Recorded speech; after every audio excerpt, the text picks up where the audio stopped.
Concha no mar. Rádio Concha no ar.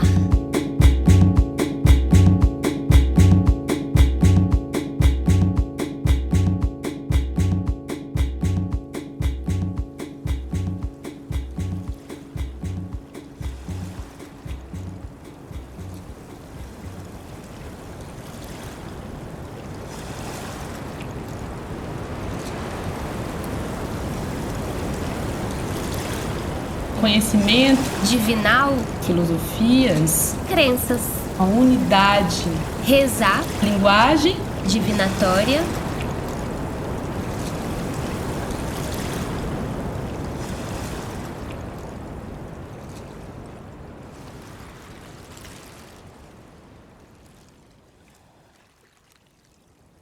Rádio Concha no ar.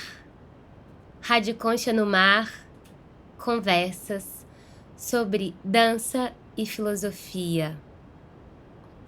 Aqui estamos, né, Maria Fernanda Novo? Eu sou Ana Pi e nós vamos conversar então sobre essa sétima concha, última concha desse ciclo da Rádio Concha. Uma concha que, de uma certa forma, conclui esses múltiplos caminhos que a gente tem percorrido com os nossos pés, mas também com a nossa imaginação. E essa última concha se chama Divinatória, a concha dos oráculos africanos.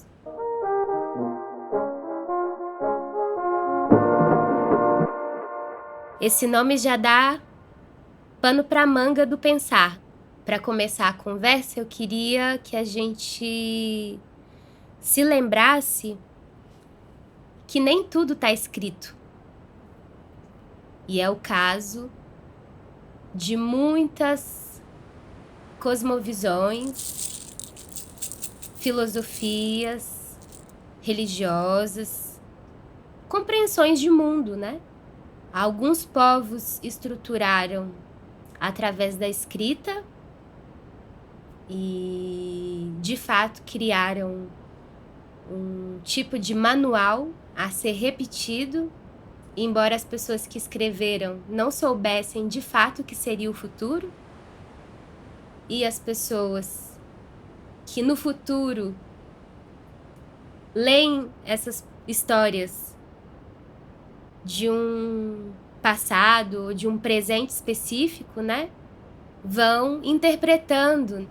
E nessas grandes obras da escrita, a gente tem, de forma bem marcante, os escritos religiosos, principalmente das religiões monoteístas, que são, de uma certa maneira, as religiões mais reconhecidas, né, de uma maneira digna.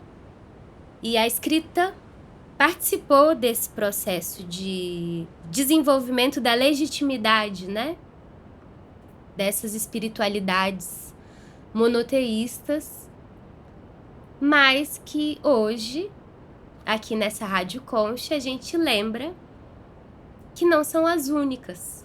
A concepção do divinal, ela pode ser vista de um ponto múltiplo, né? Pensando que nós somos mais de 7 bilhões de seres humanos únicos nesse planeta Terra e com trajetórias geográficas, né, absolutamente variadas, a forma de rezar ou a forma de acreditar na vida pode ser vista de uma forma múltipla. E para trazer um ponto de multiplicidade para a nossa conversa de hoje, a gente, mais uma vez, se lembra e celebra o continente africano, que é um continente que nos traz muitas riquezas de um ponto de vista espiritual, que fortalece aqueles e aquelas no Brasil que nem sabem que estão sendo fortalecidos e fortalecidas por essas pistas, né, que o continente africano nos dá.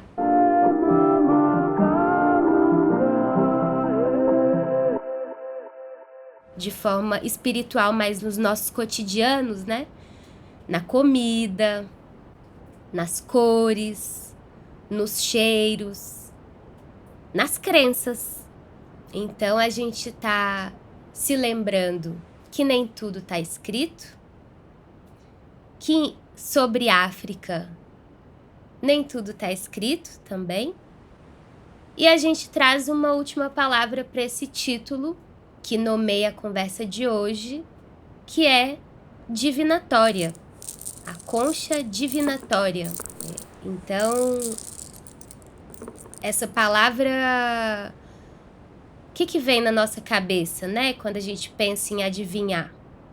Muitas pessoas vão acreditar que adivinhar tem a ver com algo que eu diria místico, né? Assim, que adivinhar tem a ver com o aleatório também, porque a gente pode pensar essa ação de adivinhar em várias circunstâncias, desde as nossas brincadeiras de criança até as apostas nas bolsas de valores, né, investimento, adivinhar o que será tendência, né? Então, tem muita gente que acha que é aleatório, tem outras pessoas que vão achar que é místico. E quando a gente junta tudo isso nesse título, a concha divinatória, a concha dos oráculos africanos, a gente vai se lembrar também da concha búzio.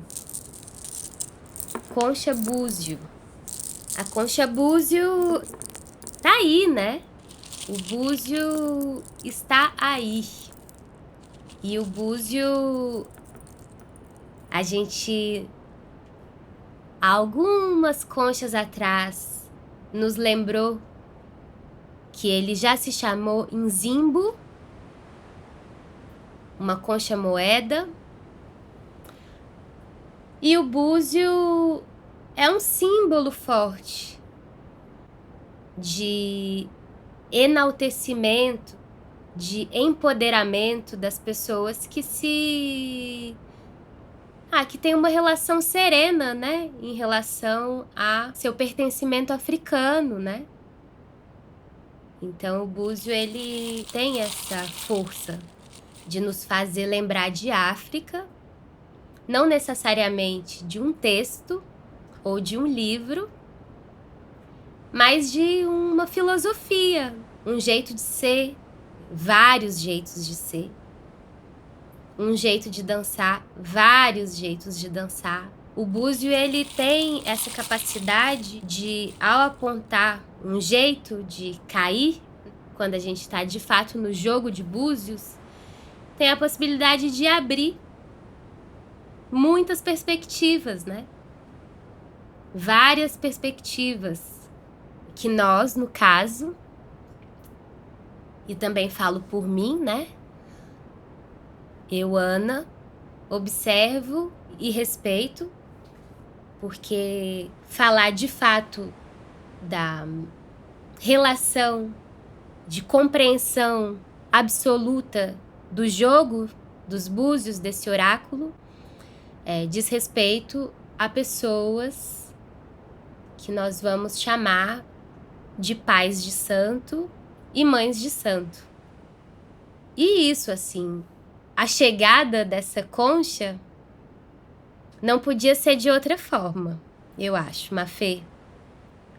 A não ser uma outra forma que não fosse apontando pro todo, apontando pro cosmos, apontando para o mistério, apontando para o que a gente antecipa.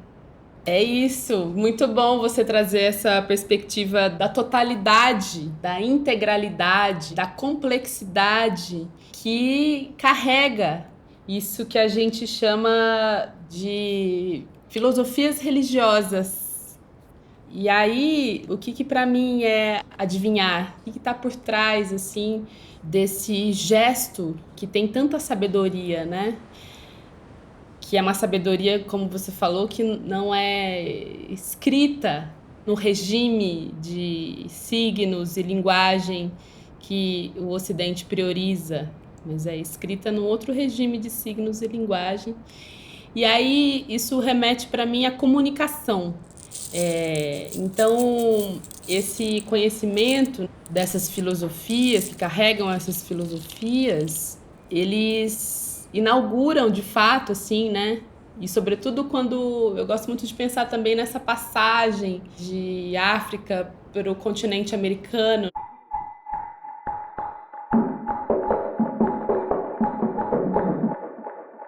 E como que nessa passagem esse conhecimento filosófico veio junto e se enraizou nesse território de maneiras muito diferentes, muito distintas, que tem a ver muito com as geografias dos territórios, que tem a ver com o encontro com as pessoas que aqui já estavam, que tem a ver com encontros de pessoas que não se conheciam e que de repente tiveram que se comunicar. E aí a comunicação, para muitos dos nossos anteriores, talvez ela tenha se dado, né? A gente pode imaginar que essa comunicação tenha se dado primeiro não a partir dessa linguagem com a qual a gente também está falando, né? Mas a partir de uma comunicação com outras coisas, que daí essas outras coisas então se comunicavam com essas pessoas, criando então uma unidade de entendimento sobre a vida. E aí, o que são essas outras coisas que nos comunicam? São as entidades, são os orixás. Para cada inscrição, para cada vertente, para cada ramo dessa filosofia que se espalhou pelo continente americano, vão existir variações, mas a comunicação está sempre lá. A comunicação é aquilo que conecta, né? Que compõe e é aquilo que projeta o poder. Fiquei pensando, né? Porque essa concha é uma concha realmente que nos obriga a falar, né, no bom sentido, né, sobre as coisas que não são dizíveis. Então, eu vou convocar aqui quem está nos ouvindo agora também para fazer essa viagem na sua própria imaginação, para a gente chegar num lugar mais ou menos comum, mas que tem a ver com essa comunicação e tem a ver com dizer sobre o indizível. Então, eu vou começar um pouco também falando sobre como que a gente pode entender aquilo que a gente organiza, aquilo que a gente organizou enquanto povos da diáspora, desse conhecimento que traz essa filosofia religiosa. Eu queria trazer aqui uma referência de um estudo, um pesquisador intelectual negro brasileiro que muito contribuiu para a nossa inteligência, para a nossa razão negra.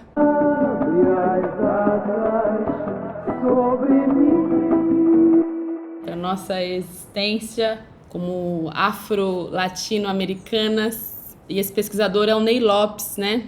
Que muito falou sobre as religiões de matriz africana em vários estudos, mas eu queria chamar a atenção para um deles, que é um estudo recente, em que ele vai fazer uma espécie de genealogia do culto de Ifá. E ele, muito cuidadosamente, assim, vai mostrar para a gente que esse é um culto, digamos assim, que é o pai de todos, ou a mãe de todas, que é o culto que dá origem a todos os outros sistemas que se ramificaram a partir dessa estrutura matriz que os povos que têm, né, o tronco linguístico iorubá como a sua base, se organizaram primeiramente a partir desse sistema.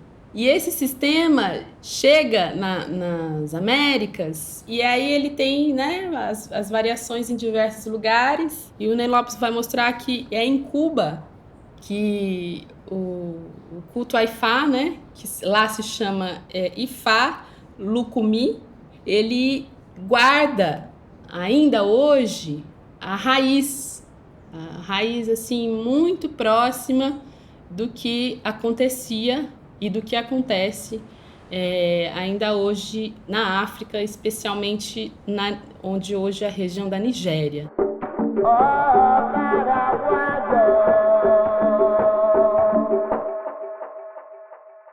E aí é muito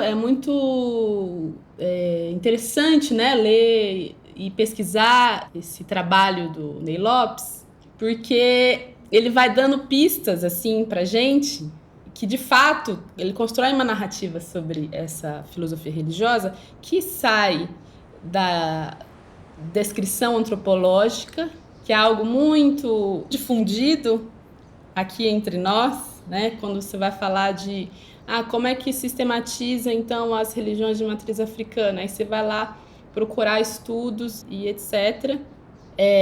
Você encontra muitos registros antropológicos que não entram e também que não podem entrar no mérito da coisa, da questão, né? Não chegam aonde o Ney Lopes chega, porque o esforço dele é transformar esse conhecimento em filosofia, em descrever esse conhecimento como filosofia. E aí uma das coisas que ele traz assim que me chama muita atenção é a relação com a natureza, a relação desse sistema com a natureza que vem no caso do sistema de Ifá, né, que vem desde o uso dos elementos ali necessários para o jogo acontecer. E daí o elemento principal, né, são vários elementos principais.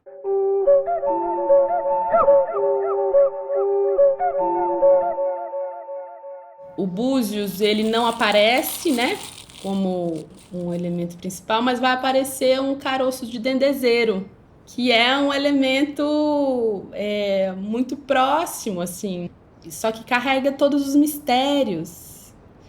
Então, olha só, né? Se a gente fizer esse trabalho de pensar que alguns caroços de dendezeiro e a porta de entrada, né? Elas podem ser a porta de entrada. Claro que a partir do conhecimento espetacular desses guias, que são os babalaôs do culto de Ifá, e que carregam em si, né? Quase como que um livro inteiro mesmo de possibilidades. Então, a partir dessas pessoas muito sábias, um elemento mínimo assim da natureza se transforma em algo de uma comunicação entre mundos, de uma comunicação entre aquilo que não é visível. A gente pode aqui dar vários nomes para isso. E é muito interessante, né, perceber que se não existe livro escrito, existe território, existe terreiro. O que é um terreiro? O que é uma casa de axé? Talvez esse seja o grande livro, é um dos grandes livros. O que é um território sagrado, né, Ana? O corpo. O corpo é um território sagrado. Hoje, que é essa 7ª concha, todo o nosso percurso, né, vai aparecendo na memória, assim. E quando você diz sobre o caroço do dendezeiro, me faz pensar em uma das conchas, que acredito eu que tenha sido a concha da fartura, em que a gente evocou o símbolo que é, e para além do símbolo, inclusive, que é uma semente, né?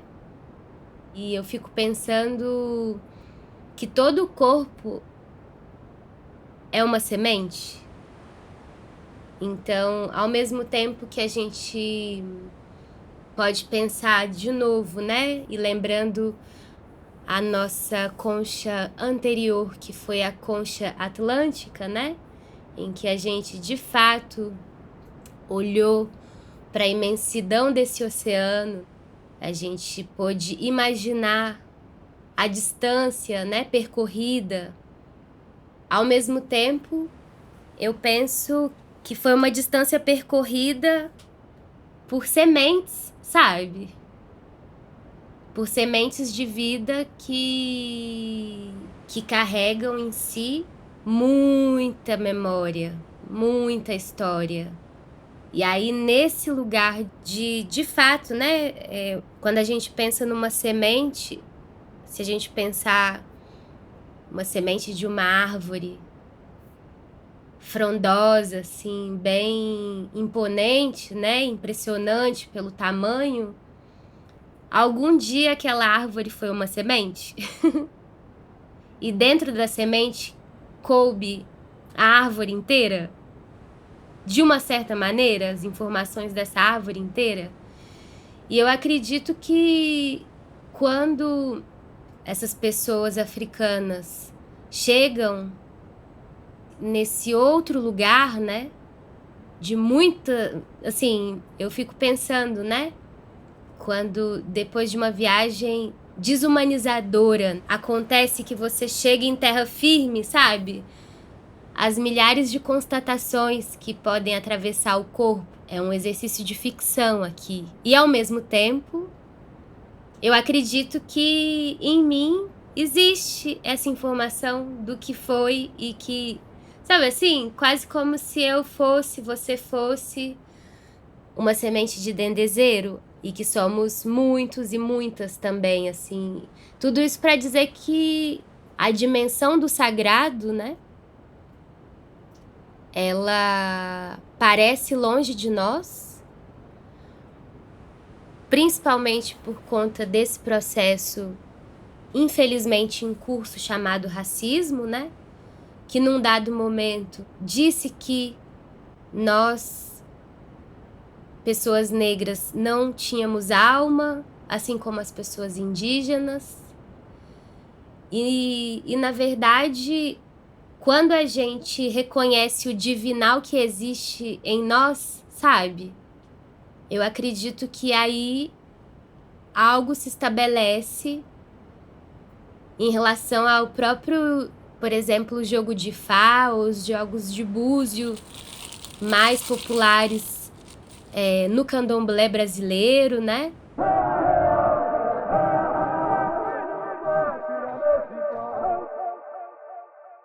Ou o vevé, a prática do vevé no vodú haitiano, né?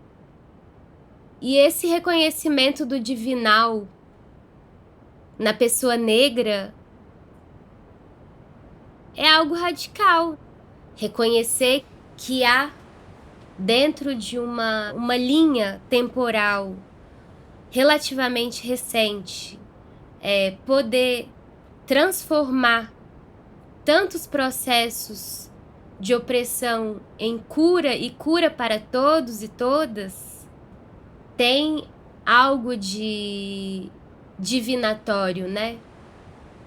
Tem algo de prever o futuro, no sentido de que em todos os momentos em que a vida se torna praticamente impossível, existe algo de divinal que aponta para o futuro, sabe? Assim, comunitariamente, né? Assim, e essa Rádio Concha que bom que você anunciou, Mafê, que seria uma Rádio Concha em que a gente fala sem dizer. Porque é interessante de pensar que por mais que a gente esteja aqui no exercício de se comunicar através dessa frequência, né, dessa rádio, essas histórias, elas são tão não escritas da forma com que a gente também aprende a aprender, que as palavras estão aqui na minha boca dançando e fazendo também molecagem, assim, fugindo, sabe? Porque eu acho que é isso, assim, existe uma série de mistérios que são sabidos, mas que são mistérios sabidos por serem mistérios silenciosos. E nesse silêncio existem muitos gestos. E existem muitas maneiras de olhar. E nesses silêncios a gente está contando segredo.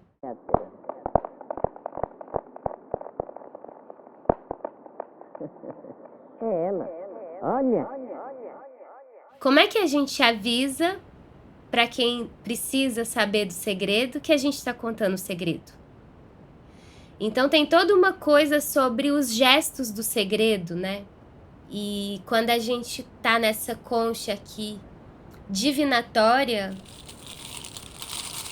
e que a gente pensa que para que esses oráculos pudessem sobreviver a tanto terror, houve e há, existiu e existe uma necessidade de inventar formas de dizer sem contar. Isso que você está trazendo, para mim, se desdobrou dessa sua mensagem muito direta sobre o corpo como espaço do sagrado. E aí eu estou pensando aqui sobre o que significa, né? Então, a gente se apossar desse poder e entender que nós, como mulheres negras, como mulheres afro-latinas, como mulheres negras brasileiras, nós somos mulheres do tempo.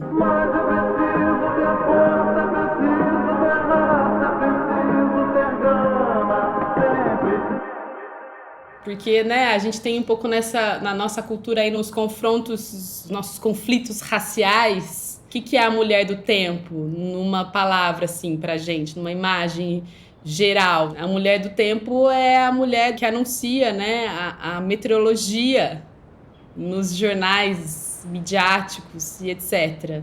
E, muito curiosamente, esse espaço é o espaço menos valorizado nesse jogo midiático, que é um jogo que a presença de coisas ali conta histórias também, a presença de coisas e pessoas conta histórias, assim, no caso da mídia hegemônica brasileira, conta a história do racismo, né? Então, a ausência de pessoas negras na mídia brasileira conta a história do racismo, né? E daí, quando nos dão um espaço, é o espaço da mulher do tempo.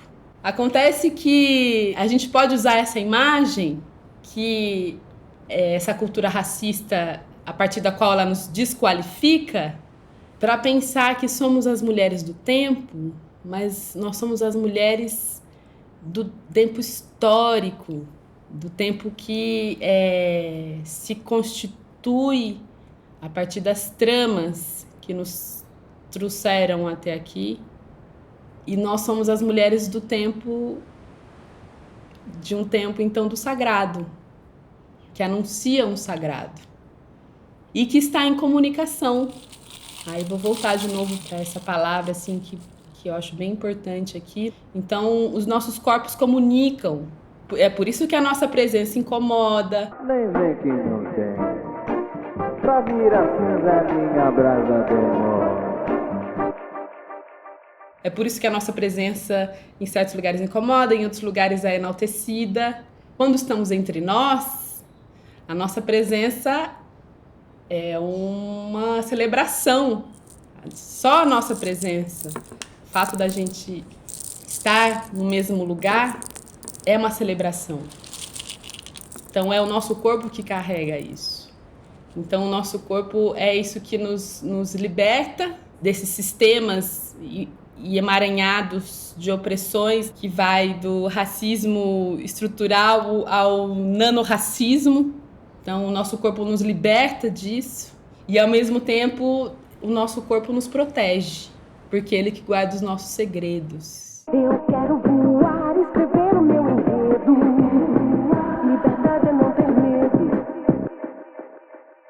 Que não são só nossos, porque somos as mulheres do tempo. E o tempo guarda muitos segredos. Guarda os segredos do tempo ancestral também. Desse tempo que a gente só sente. A gente conhece porque a gente sente, mas a gente não conhece porque a gente sabe, né? Então, eu acho que quando você traz isso das possibilidades da gente um pouco se movimentar, se deslocar com esse corpo, sabendo que ele é tudo isso, que ele tem todo esse poder, e ao mesmo tempo o nosso corpo também é só passagem, porque o poder mesmo não é nosso. Isso é muito interessante, assim, né? Isso realmente, assim, é uma luz, um clarão que as religiões de matriz africana abrem, assim, na nossa frente.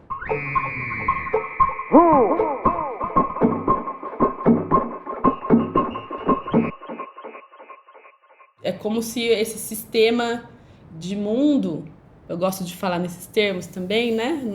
Que é uma cosmovisão, mas é um sistema de mundo. Quando a gente entra em contato com ele, ele desloca muitas coisas, assim, dos nossos referenciais ocidentais, capitalistas, modernos, liberais, né? Tudo que a gente acha, assim, que tem que ser exorcizado da nossa vida.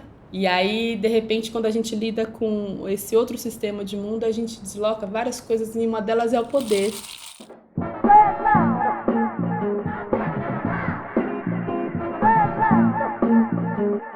Porque o fim do poder não é para os humanos. Tudo que representa o que é divinatório, o que é sagrado, é o caminho, né? É a direção do poder.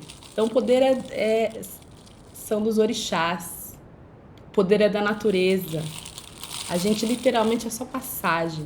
E o poder, Mafê, é também o verbo.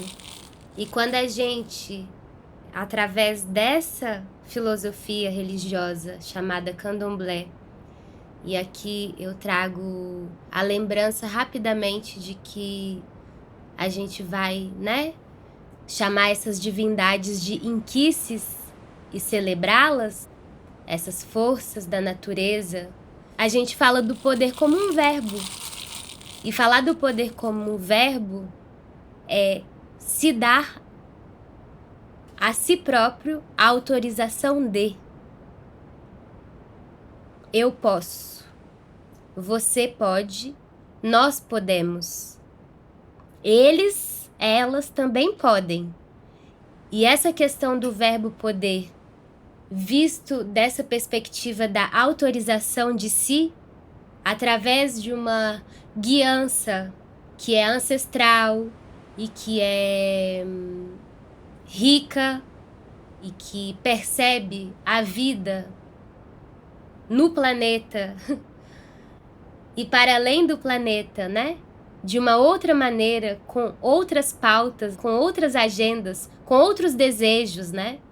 O desejo de oferecer, de retribuir, fazer uma oferenda, com o desejo de iniciar outras pessoas, se lembrando de que essa prática faz com que essa vida não se extingua, já que não existe um objeto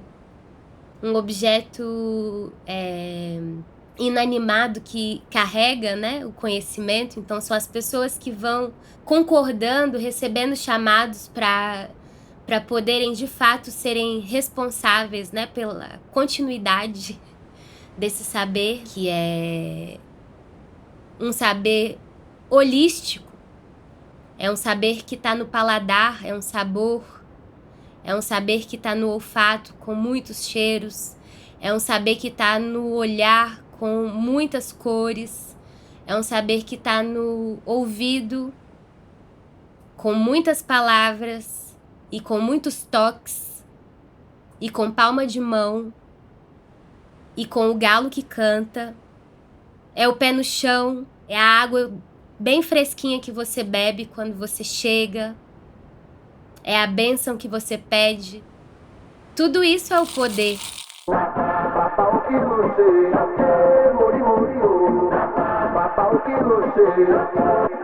Então, a partir do momento que você se autoriza a sentir e experimentar o seu corpo numa lógica que não é essa estéril, né? Que acho que a espiritualidade tem a ver com o que não é estéril também, né? Tem algo assim. Então a gente vai dessa maneira, dançando, sentindo de forma bem sutil a mudança do tempo, a chuva que chega, a cachoeira. O corpo da gente se lembra que tá vivo. E eu acho que isso, nessa concha divinatória, eu acho que é uma lembrança importante de se lembrar que a gente tá vivo, sabe? Se a gente tá aqui conversando é porque nós estamos vivas conversando, sabe? E não é um fingimento de vida, é vida mesmo. E aí o poder tem um lugar que ou eu ou você, nós nos autorizamos, mas também houve uma série de pessoas que nos antecederam, que vieram criando essas oportunidades de autorização ou contando segredos. Isso, é bom você ter falado isso, Ana, porque eu queria mesmo fazer uma menção a essas pessoas, e em especial as mulheres de terreiro, as mulheres de axé, que há tanto tempo aqui no Brasil primeiro distribuem o poder e depois preservam esses espaços do sagrado, que são as casas, e elas organizam resistências, porque a religião é política também. Inquice é isso tudo que está aí. Aí está a energia de Inquice e de Orixá, de Vodum para mim, entendeu? E religião de matriz africana no Brasil é mais política ainda, porque é uma negociação permanente que se tem que fazer com a própria estrutura do Estado brasileiro, que muitas vezes quis eliminar simplesmente esses espaços, que quis aniquilar a existência desses sistemas de mundo. E as mulheres estiveram e sempre estão à frente dessa resistência. Então existiu, aí pelo menos ao longo do século XX, muitas histórias que chegam pra gente assim, sobre como as mulheres eram essa resistência, né? Começar pela tia Ciata, no Rio de Janeiro, que ao mesmo tempo que preservava o seu espaço como um espaço de expressão da cultura religiosa, ela tinha que negociar o tempo todo para aquele espaço existir. E depois as Ialorixás na Bahia, né, no Salvador, que durante tanto tempo, nos momentos mais duros, de maior repressão, se organizaram, pensar ali na década de 40, 50, 60, se organizaram para existir, imagina, para que o Estado simplesmente não aniquilasse essas existências. Então, eu queria trazer um pouco para a gente pensar qual que também é a força dessas mulheres, que sim, distribuem o poder. E aí tem uma outra memória assim, que eu quero trazer, de uma palavra, que eu acho que também organiza isso que a gente está falando, né, ao longo desse episódio todo, sem o qual não estaríamos aqui, que é o axé. Se existe um poder que está em nós, esse poder é o axé. O axé é essa força que permite a realização da vida, essa força que permite a mudança das coisas.